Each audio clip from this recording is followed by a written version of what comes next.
વિચાર ક્રાંતિ દર્શનમાં આપનું સ્વાગત છે। આજે આપણે એ સમજવાના છીએ કે એક સુવ્યવસ્થિત પરિવારનો પાયો શું છે અને એની સાચી શરૂઆત ક્યાંથી થાય છે। પંડિત શ્રીરામ શર્મા આચાર્યજીનું આ વાક્ય ખરેખર ખૂબ જ ઊંડું છે નહીં કે સુવ્યવસ્થિત પરિવારની સાચી શરૂઆત તો ઘરની નારીને સશક્ત બનાવવાથી જ થાય છે। તો ચાલો આ વિચારને જરા વધુ ઊંડાણથી સમજીએ।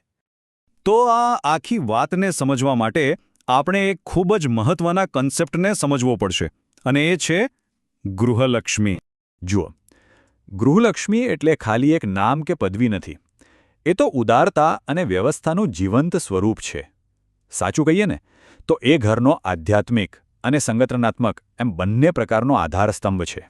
અને આ શક્તિની તાકાત તો જુઓ। કહેવાય છે કે જો ગૃહલક્ષ્મીનો સાથ હોય તો એક નાનકડી ઝૂંપડી પણ જાણે સ્વર્ગ બની જાય।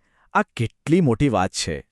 સારું, આ વિચાર સાંભળવામાં તો ખૂબ જ સારો લાગે છે, પણ એને હકીકતમાં ઉતારવા માટે એક બહુ મોટી અડચણ છે જેને આપણે પાર કરવી પડશે, અને એ છે આપણી જૂની માનસિકતા।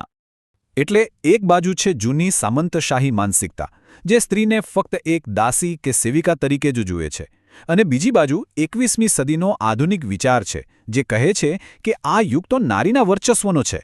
હવે પસંદગી આપણે કરવાની છે કે આપણે કઈ વિચારસરણી સાથે આગળ વધવું છે। તો સવાલ એ જ ઊભો થાય છે કે આ બદલાવ લાવવો કેવી રીતે, શું કરવો જોઈએ? તો ચાલો એના માટે એક સ્પષ્ટ રસ્તો પણ બતાવવામાં આવ્યો છે, એના પર નજર કરીએ। આ પરિવર્તન માટેનું અભિયાન ખૂબ જ સીધું અને સરળ છે। પહેલું પગલું, પોતાના ઘરથી જ શરૂઆત કરો। ક્રાંતિ બીજે ક્યાંય નહીં, આપણા પોતાના પરિવારમાં જ શરૂ થાય છે। બીજું, નારીને સ્વાવલંબી બનાવો, એમને આત્મનિર્ભર બનવા માટે પ્રોત્સાહન આપો। અને ત્રીજું, આ વિચારને ફેલાવવા માટે સાપ્તાહિક સત્સંગ દ્વારા સામાજિક પરિવર્તન માટે લોકોને પ્રેરણા આપો। અને જ્યારે આપણે આ રસ્તા પર આગળ વધીશું તો એનું પરિણામ શું આવશે? એનું પરિણામ એ આવશે કે માત્ર પરિવારો નહીં, પણ આખો સમાજ એક મોટા પરિવર્તન તરફ, એક નવા યુગ તરફ આગળ વધશે। પણ એક મિનિટ, આજે નવા યુગની આપણે વાત કરી રહ્યા છીએ, એની સાચી શરૂઆત ક્યારે ગણાય, એને ઓળખીશું કેવી રીતે? એનો જવાબ ખૂબ જ સ્પષ્ટ છે। નવા યુગનો સાચો ઉદય ત્યારે જ થશે જ્યારે લગ્ન એ દહેજ અને ખોટા ખર્ચાઓના બોજમાંથી મુક્ત થઈને ફક્ત એક સાદગીભર્યો સુંદર કૌટુંબિક ઉત્સવ બની રહેશે। બસ આ જ છે સાચી ક્રાંતિ।